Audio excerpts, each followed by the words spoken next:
Marjorie. Excuse me, sister. I take you see castle, Cape Coast Castle. 5 cedis. You come from America?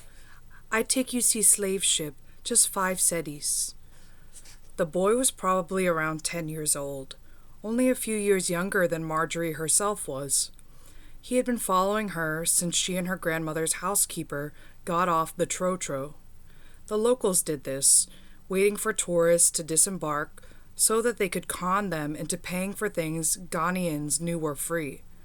Marjorie tried to ignore him, but she was hot and tired, still feeling the sweat of the other people who had been pressed against her back and chest and sides on the nearly 8-hour Trotro ride from Accra. I take you see Cape Coast Castle, sis. Just 5 cedis, he repeated. He wore no shirt, and she could feel the heat radiating off of his skin, coming toward her. After all the traveling, she couldn't stand another strange body so near hers, and so she soon found herself shouting in Twi, "I'm from Ghana, stupid! Can't you see?" The boy didn't stop his English. "But you come from America?" Angry, she kept walking. Her backpack straps were heavy against her shoulders, and she knew they would leave marks. Marjorie was in Ghana visiting her grandmother, as she did every summer. Some time ago, the woman had moved to Cape Coast to be near the water. In Edweso, where she had lived before, everyone called her Crazy Woman. But in Cape Coast, they knew her only as Old Lady. So old, they said, she could recite the entire history of Ghana from memory alone. "Is that my child coming to me?" the woman asked. She was leaning on a cane made of curved wood, and her back mimicked that curve, rounding down so that the woman looked like she was in constant supplication. "Aquaba, Aquaba, Aquaba," she said. "My old lady, I've missed you," Marjorie said. She hugged her grandmother too forcefully, and the woman yelped. Have you come to break me?" Sorry. Old Lady called her houseboy to take Marjorie's bag, and slowly, gingerly, Marjorie pulled the straps from her aching shoulders. Her grandmother saw her wince and asked, "Are you hurt?" "It's nothing." The response was a reflex. Whenever her father or grandmother asked her about pain, Marjorie would say she had never known it. As a young child, someone had told her that the scars her father wore on his face and her grandmother on her hands and feet were born of great pain. And because Marjorie had no scars that resembled those, she could never bring herself to complain of pain. Once, when she was just a little girl, she had watched a ringworm on her knee grow and grow and grow. She'd hidden it from her parents for nearly 2 weeks, until the worm overtook the curve where thigh met calf, making it difficult for her to bend. When she'd finally shown her parents, her mother had vomited, and her father had snatched her in his arms and rushed her to the emergency room. The orderly who came to call them back had been startled, not by the worm, but by her father's scar.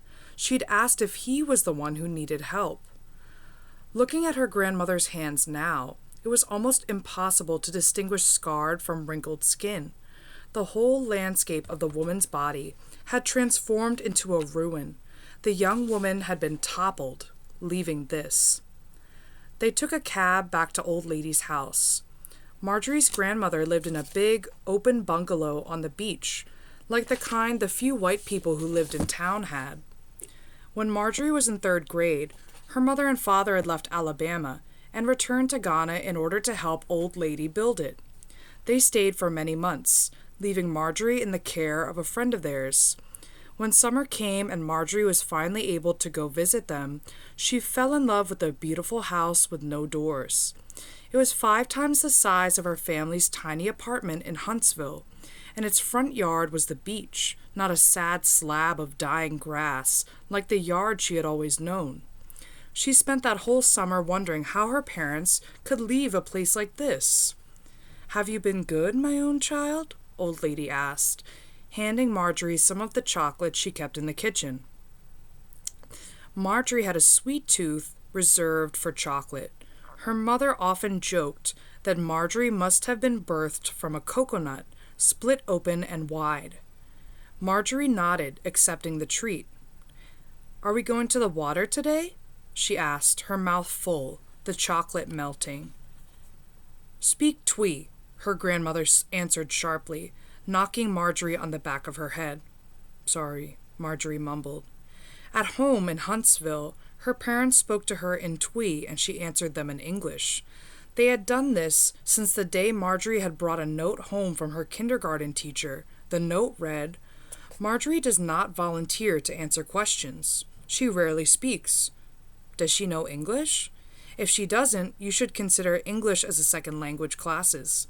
Or perhaps Marjorie would benefit from special care. We have great special ed classes here." Her parents were livid. Her father read the note aloud 4 times, shouting, "What does this foolish woman know?" After each repetition, from then on, they had quizzed Marjorie on her English every night. When she tried to answer their questions in Twi, they would say, "Speak English." Until now, it was the first language that popped into her head. She had to remind herself that her grandmother required the opposite. "Yes, we will go to the water now. Put away your things."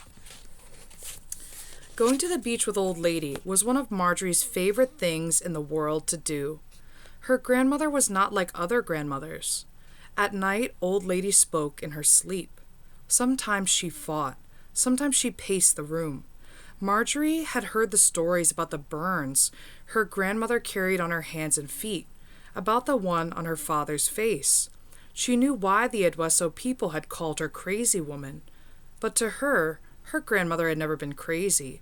Old Lady dreamed dreams and saw visions. They walked to the beach. Old Lady moved so slowly, it was like she wasn't moving at all. Neither of them wore shoes, and when they got to the edge of the sand, they waited for the water to come up and lick the spaces between their toes, clean the sand that was hidden there. Marjorie watched as her grandmother closed her eyes, and she waited patiently for the old woman to speak. It was what they had come for, what they always came for. "Are you wearing the stone?" her grandmother asked.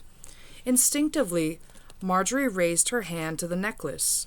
Her father had given it to her only a year before, saying that she was finally old enough to care for it.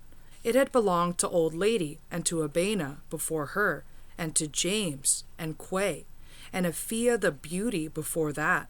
It had begun with Mame, the woman who had set a great fire. Her father had told her that the necklace was a part of their family history, and she was to never take it off, never give it away. Now it reflected the ocean water before them, gold waves shimmering in the black stone. "Yes, Old Lady," she said. Her grandmother took her hand, and once more they fell silent. "You are in this water," she finally said. Marjorie nodded her head soberly. The day she was born 13 years ago, all the way across the Atlantic, her parents had mailed her umbilical cord to Old Lady so that the woman could put it into the ocean. It was Old Lady's only request that if her son and daughter-in-law, both old themselves, by the time they decided to get married and move to America, ever had a child, they would send something of that child back to Ghana. "Our family began here, in Cape Coast," Old Lady said. She pointed to the Cape Coast castle.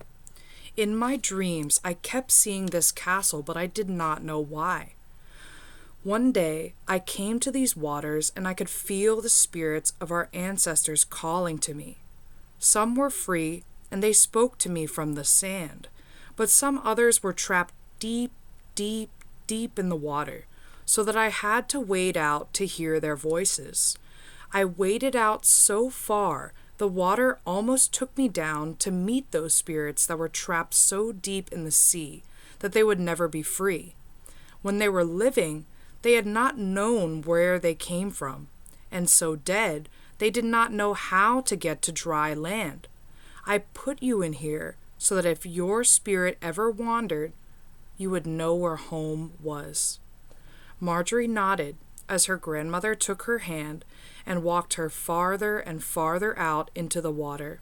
It was their summer ritual, her grandmother reminding her how to come home. Marjorie returned to Alabama, 3 shades darker and 5 pounds heavier. Her period had come while she was with her grandmother, and the old woman had clapped her hands and sang songs to celebrate Marjorie's womanhood. She didn't want to leave Cape Coast, but school was starting, and her parents wouldn't let her stay any longer. She was entering high school, and while she had always hated Alabama, the newer, bigger school had instantly reminded her of why. Her family lived on the southeast side of Huntsville.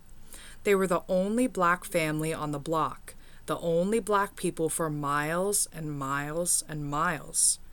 At her new high school, there were more black children than Marjorie was used to seeing in Alabama, but it took only a few conversations with them for Marjorie to realize that they were not the same kind of black that she was, that indeed she was the wrong kind.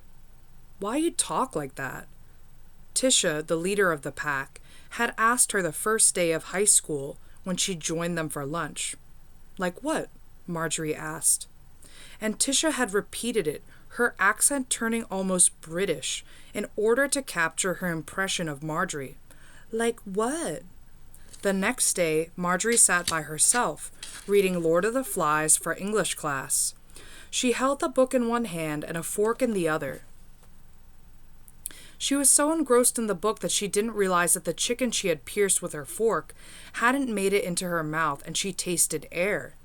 She finally looked up to see Tisha and the other black girls staring at her. "Why are you reading that book?" Tisha asked. Marjorie stammered. I have to read it for class." "I have to read it for class," Tisha mimicked. "You sound like a white girl. White girl, white girl, white girl." They kept chanting, and it was all Marjorie could do to keep from crying. In Ghana, whenever a white person appeared, there was always a child there to point him out. A small group of children, dark and shiny in the equatorial sun, would extend their little fingers toward the person whose skin was different from theirs and shout, "Oh, brony! Oh, brony!" They would giggle, delighted by the difference. When Marjorie had first seen children do this, she'd watched as the white man whose skin color had been told to him grew shocked, offended. "Why do they keep saying that?" he'd ask the friend who was showing him around. Marjorie's father pulled her aside that night and asked her if she knew the answer to the white man's question, and she had shrugged. Her father had told her that the word had come to mean something entirely different from what it used to mean, that the young of Ghana, itself an infant country, had been born to a place emptied of its colonizers. Because they didn't see white men every day the way people of his mother's generation and older had, the word could take on new meaning for them. They lived in a Ghana where they were the majority, where theirs was the only skin color for miles around. To them, to call someone a brony was an innocent act, an interpretation of race as skin color. Now, keeping her head down and fighting back tears, as Tisha and her friends called her white girl, Marjorie was made aware, yet again, that here white could be the way a person talked, black the music a person listened to. In Ghana, you could only be what you were, what your skin announced to the world. "Don't mind them," Marjorie's mother Esther said that night as she stroked Marjorie's hair. "Don't mind them, my smart girl, my beautiful girl."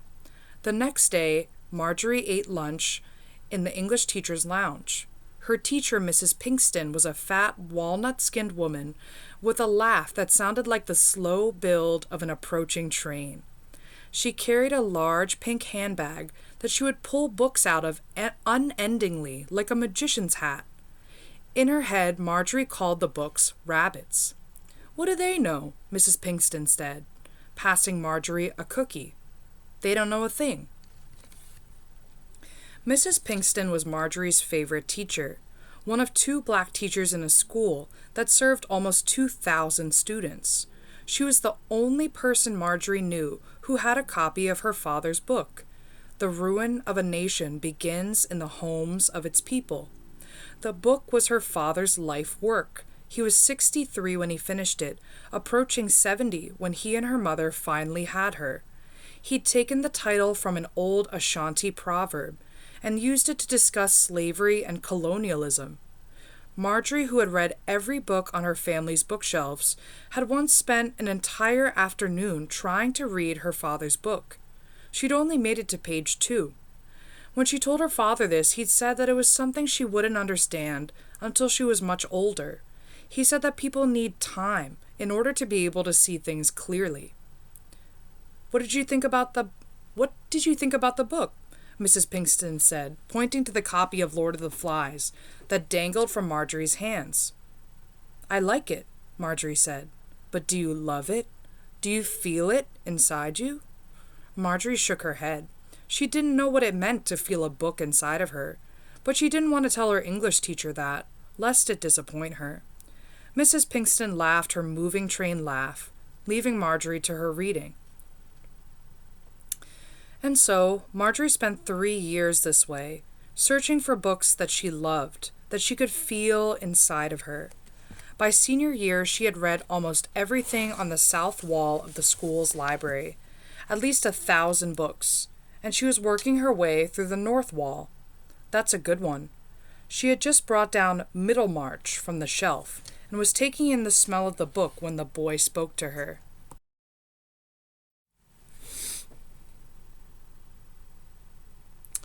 She had just brought down Middlemarch from the shelf and was taking in the smell of the book when the boy spoke to her.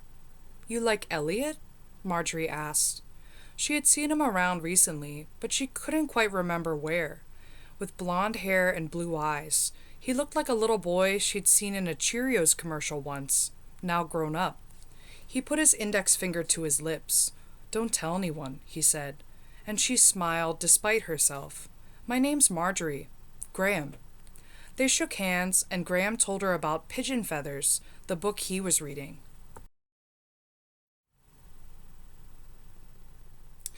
He told her that his family had just moved there from Germany, that his father was in the military, that his mother had died long ago. Marjorie must have spoken too, but she couldn't remember what she had said, only that she had smiled so much her cheeks ached. Before they knew it, the bell rang and lunch hour was over, and they went on to their next class. From then on, they saw each other every day. They read together in the library while everyone else ate lunch. They sat only inches apart at a big, long table that could have seated 30 or more, the many empty seats giving them no excuse to explain their proximity. They stopped talking as much as they had that first day. Reading together was enough. Sometimes Graham would leave a note with his own writing for Marjorie to find. They were mostly little poems or fragmented stories. She was too shy to show him the things that she had written. At night when she went home, she would wait for her parents to go to bed, before turning on her lamp to read Graham's notes in the soft light. Daddy, when did you know you liked Mama? She asked at breakfast the next day. Her father had suffered from a heart attack 2 years before, and now ate a bowl of oatmeal every day. He was so old that Marjorie's teachers always assumed he was her grandfather. He wiped his lips with his napkin and cleared his throat. Who told you I like your mother? He asked. Marjorie rolled her eyes as her father started to laugh. Did your mother tell you that? Abranoma. You are too young to like anyone. Concentrate on your studies. He was out the door, headed to teach his history course at the community college before Marjorie could protest. She had always hated it when her father called her Dove.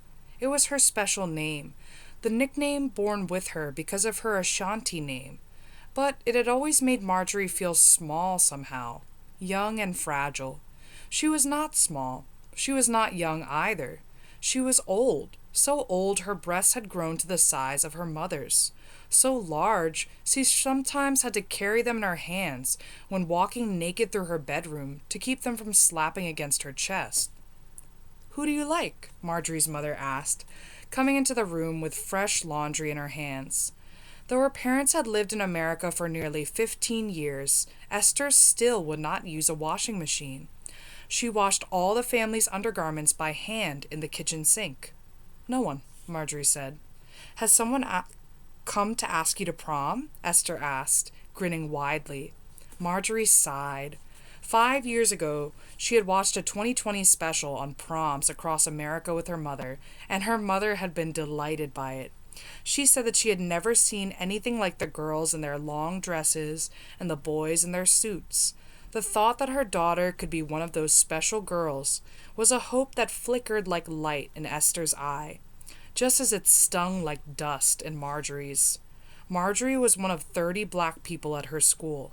None of them had been asked to prom the year before. "No, Mama, God." "I am not God, and I have never been," her mother said, pulling a lacy black bra from the depths of the sink water. "If a boy likes you, you have to make it known that you like him too. Otherwise, he will never do anything. I lived in your father's house for many, many years before he asked me to marry him. I was a foolish girl, hoping he would see that I wanted the same thing he did, without ever making it known. Were it not for old lady's intervention, who knows if he would have ever done anything? That woman has strong powers of will." That night, Marjorie tucked Graham's poem under her pillow, hoping she had inherited her grandmother's willpower, that the words he'd written would float up into her ear as she slept, blossom into a dream. Mrs. Pinkston was putting on a black cultural event for the school, and she asked Marjorie if she would read a poem. The event, called "The Waters We Wade In," was unlike anything the school had ever done before, and it was to take place at the beginning of May, well after Black History Month had passed. "All you have to do is tell your story," Mrs. Pinkston said. "Talk about what being African American means to you." "But I'm not African American," Marjorie said. Though she couldn't exactly read the look on Mrs. Pinkston's face, Marjorie knew instantly that she had said the wrong thing. She wanted to explain it to Mrs. Pinkston, but she didn't know how. She wanted to tell Mrs. Pinkston that at home they had a different word for African Americans, Akata. That Akata people were different from Ghanaians, too long gone from the mother continent to continue calling it the mother continent. She wanted to tell Mrs. Pinkston that she would feel herself being pulled away too, almost Akata, too long gone from Ghana to be Ghanaian. But the look on Mrs. Pinkston's face stopped her from explaining herself at all. "Listen, Marjorie, I'm going to tell you something that maybe nobody's told you yet. Here, in this country, it doesn't matter where you came from first to the white people running things. You're here now, and here black is black is black." She got up from her seat and poured them each a cup of coffee. Marjorie didn't really even like coffee. It was too bitter. The taste clung to the back of her throat, like it couldn't decide whether it wanted to enter her body or be breathed out of her mouth. Mrs. Pinkston drank the coffee, but Marjorie just looked at hers. Briefly, for only a second, she thought she could see her face reflected in it. That night, Marjorie went to see a movie with Graham. When he came to pick her up, she asked him if he would park his car one street over. She wasn't ready to tell her parents yet. "Good idea," Graham said. And Marjorie wondered if his father knew where he was. When the movie ended, Graham drove her into a clearing in the woods. It was one of those places that other kids supposedly went to make out, but Marjorie had been through it a couple of times and it was always empty. It was empty this night. Graham had a bottle of whiskey in his back seat, and though she detested the taste of alcohol, Marjorie sipped from it slowly. While she drank, Graham pulled out a cigarette. After he lit it, he kept playing with the lighter, making the fire appear, then disappear again. "Would you stop that, please?" Marjorie asked once he started waving the lighter around. "What?" Graham asked. "The lighter. Would you put it away, please?" Graham gave her a strange look, but he didn't say anything, and so she didn't have to explain. Ever since she had heard the story of how her father and grandmother got their scars, she had been terrified of fire.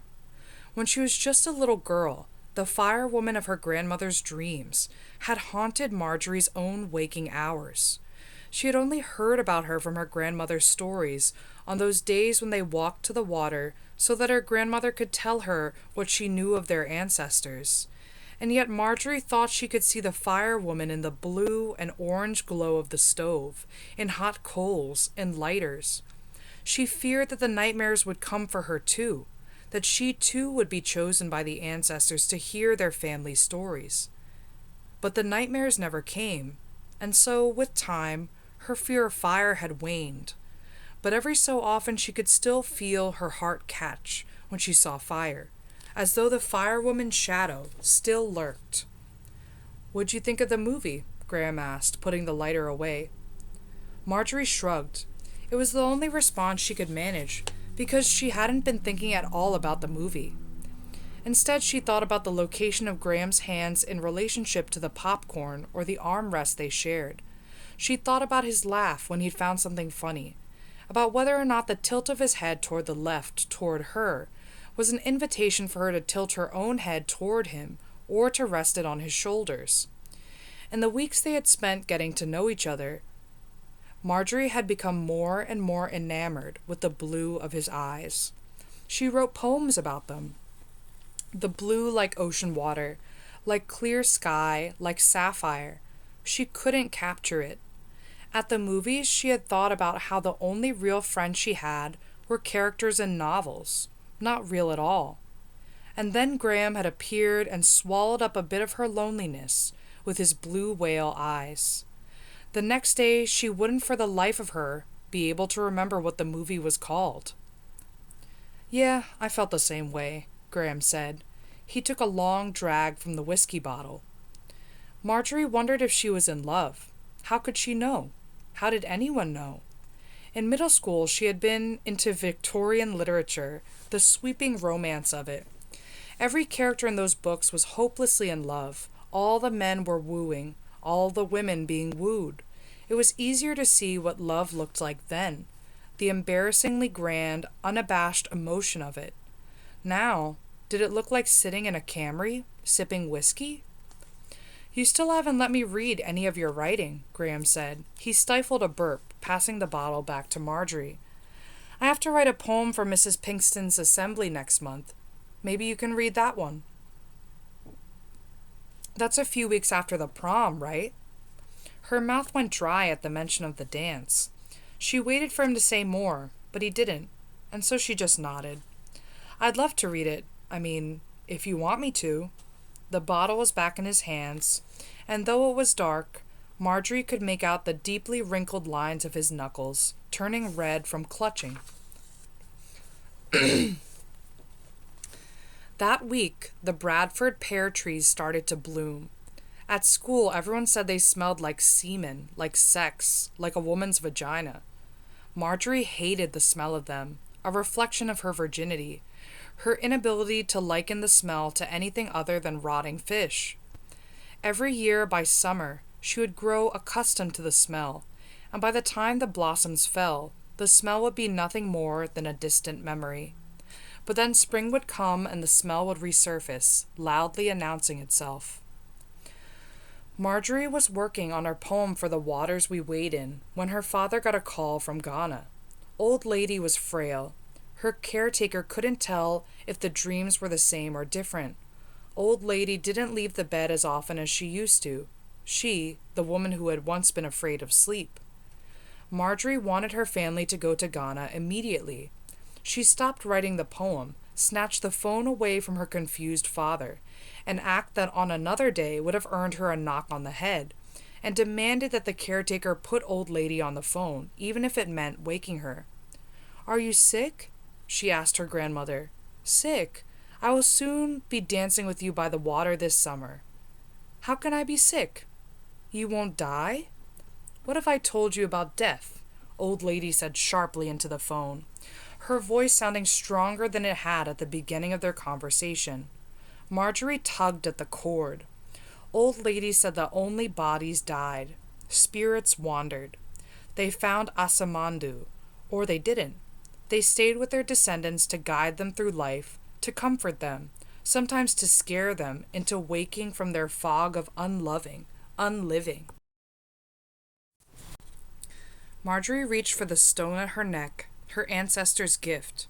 "Promise me you won't leave until I can see you again," Marjorie said. Behind her, Yaa placed a hand on her shoulder. "I promise I will never leave you," old lady said. Marjorie handed the phone back to her father, who gave her a strange look. She went back to her room. On her desk, the piece of paper that was supposed to hold a poem simply said, "Water, water, water, water." Marjorie and Graham went on another date, this time to the U.S. Space and Rocket Center.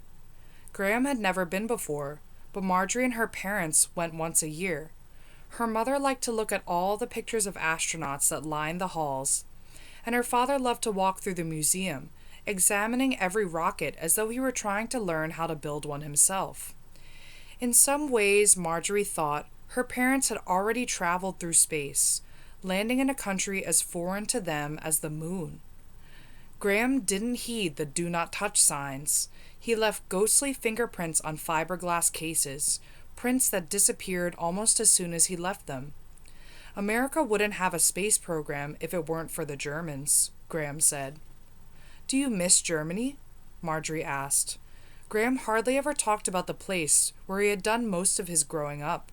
He didn't wear the country on his sleeve the same way she wore Ghana on hers. Sometimes, but military brats get used to moving around. He shrugged and pressed his fingers against a case that held a spacesuit. Marjorie pictured his hand pushing through the glass, lifting his body into the case, fitting him into the suit, then losing gravity until his body started to float up, up.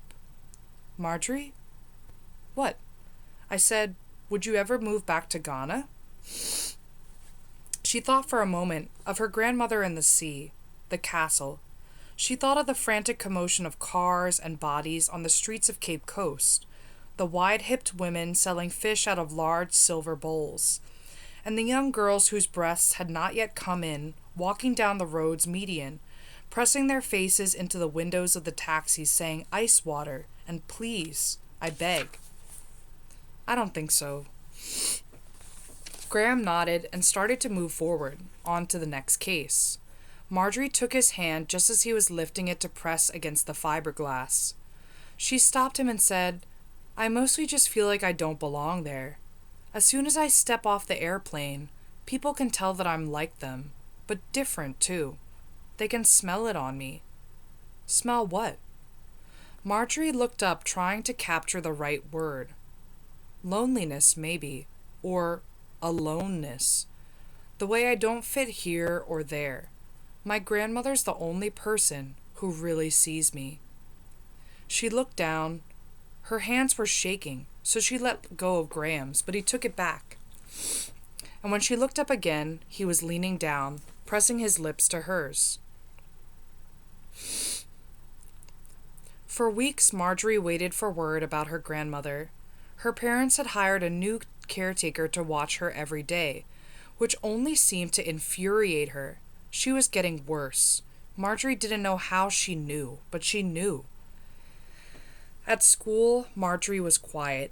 She didn't raise her hand in any of her classes, and 2 of her teachers stopped her to ask if everything was all right. She brushed them off. Instead of eating lunch in the English lounge or reading in the library, she sat in the cafeteria at the corner of a long rectangular table, daring anyone who passed by to do their worst. Instead, Graham came over and sat across from her. "You okay?" he asked. "I haven't really seen you since..." His voice trailed off, but Marjorie wanted him to say it. "Since we kissed. Since we kissed." That day, Graham was wearing the school's colors, an obnoxious orange calmed only slightly by a soothing gray. "I'm fine," she said. "You worried about your poem?" he asked. Her poem was a collection of fonts on a piece of paper, an experiment in box lettering, cursive, all caps. "No, I'm not worried about that." Graham nodded carefully and held her gaze. She had come to the cafeteria because she wanted to be alone while surrounded by people. It was a feeling she sometimes liked, like stepping off the plane in Accra and being met by a sea of faces that looked like her own. For those first few minutes, she would capture that anonymity, but then the moment would drop. Someone would approach her, ask her if he could carry her bag, if he could drive her somewhere, if she would feed his baby. While she stared back at Graham, a brunette girl Marjorie recognized from the hallways approached them. "Graham?" she asked. "I don't normally see you here at lunch. I would remember seeing you." Graham nodded, but didn't say anything. The girl had yet to notice Marjorie, but Graham's lack of attention pulled her glance away from him, toward the person who had won it. She looked at Marjorie for only a second, but it was long enough for Marjorie to notice the wrinkle of disgust that had begun to form on her face. "Graham," she whispered, as though lowering her voice would keep Marjorie from hearing. "You shouldn't sit here." "What?" "You shouldn't sit here. People will start to think—" Again a quick glance. "Well, you know." "No, I don't know." "Just come sit with us," she said. At this point she was scanning the room, her body language turning anxious. "I'm fine where I am." "Go," Marjorie said, and Graham turned toward her. It was as if he had forgotten whom he had been arguing for in the first place, as if he'd been fighting simply for the seat and not the girl who sat across from it. "Go, it's fine." And once she had said it, she stopped breathing. She wanted him to say no, to fight harder, longer, to take her hand across the table and run his reddened thumbs between her fingers. But he didn't. He got up, looking almost relieved. By the time Marjorie noticed the brunette girl slipping her hand into his to pull him along, they were already halfway across the room. She had thought Graham was like her, a reader, a loner. But watching him walk away with the girl, she knew he was different. She saw how easy it was for him to slip in unnoticed, as though he had always belonged there. Prom was themed The Great Gatsby. In the decorating days that preceded it, the school's floors were littered with sparkles and glitter. The night of prom, Marjorie was sandwiched between her parents on their couch, watching a movie on the television. She could hear her parents whispering about her when she got up to make popcorn. "Something's not right," Yaw said. He had never been good at whispering. At regular volume, his voice was a boom from the belly, deep and loud. "She's just a teenager. Teenagers are like this," Esther said. Marjorie had heard the other LPNs at the nursing home where Esther worked talk like this, as if teenagers were wild beasts in a dangerous jungle. Best to leave them alone. When she came back, Marjorie tried to look brighter, but she couldn't tell if she was succeeding. The phone rang, and she rushed to pick it up. She had asked her grandmother to call her once a month as an assurance, even though she knew it was cumbersome for the old woman to have to do so. But when she answered the phone, she was greeted by Graham's voice. "Marjorie?" he asked. She was breathing into the phone, but she had yet to speak. What was there to say?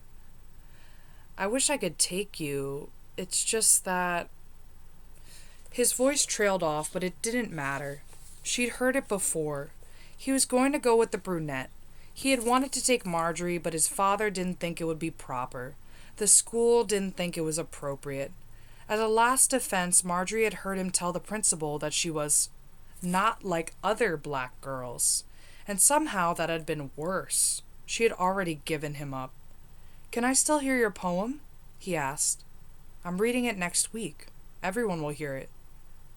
"You know what I mean." In the living room, her father had started snoring.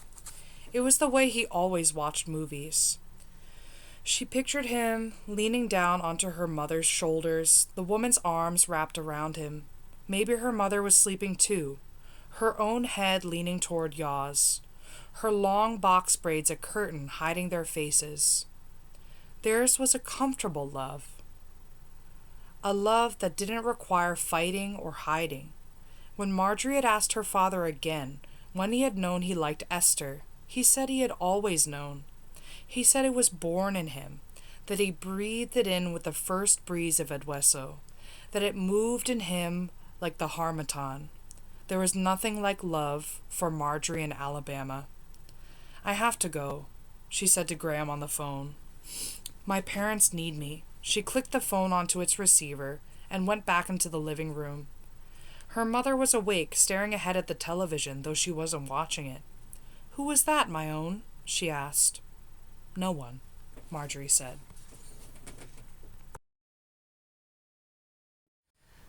The auditorium sat 2,000.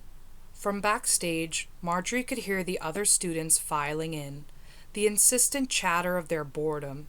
She was pacing the room, too scared to look out past the curtain. Beside her, Tisha and her friends were practicing a dance to music that played faintly from the boombox. "You ready?" Mrs. Pinkston asked, startling Marjorie. Her hands were already shaking, and she was surprised she didn't drop the poem she was holding. "No," she said. "Yes, you are," Mrs. Pinkston said. "Don't worry, you'll be great." She kept moving, off to check on all the other performers. When the program started, Marjorie's stomach began to hurt. She had never spoken in front of so many people before, and she was ready to attribute the pain to that, but then it settled more deeply. A wave of nausea accompanied it, but soon both passed. This feeling came from time to time. Her grandmother called it a premonition, the body registering something that the world had yet to acknowledge. Marjorie sometimes felt it before receiving a bad test score. Once, she got it before a car accident. Another time, she got it only moments before she realized she had lost a ring her father had given her. He argued that these things would have happened whether she had felt the feeling or not, and perhaps that was true. All Marjorie knew was that the feeling told her to brace herself. And so, bracing herself, she stepped onto the stage once Mrs. Pinkston introduced her. She knew the lights would be bright, but she had not factored in their heat, like a million brilliant suns shining down on her. She began to sweat, passed a palm across her forehead. She set her paper down on the podium. She had practiced 1,000,000 times. Under her breath in class, in front of the mirror in her bathroom, in the car while her parents drove. The sound of silence, cut by the occasional cough or shuffling of feet, taunted Marjorie. She leaned into the mic, she cleared her throat, and then she read. "Split the castle open. Find me, find you. We, too, felt sand, wind, air. One felt whipped, once shipped. We, too, black. Me, you. One grew from cocoa soil, birthed from nut, skin uncut, still bleeding. We, too, wade. The waters seem different, but are same. Our same. Sister skin. Who knew? Not me, not you." She looked up.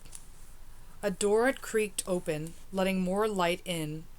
There was enough light for her to see her father standing in the doorframe, but not enough for her to see the tears running down his face. The only promise old lady Akua, the crazy woman of Edweso, broke was the last one she made.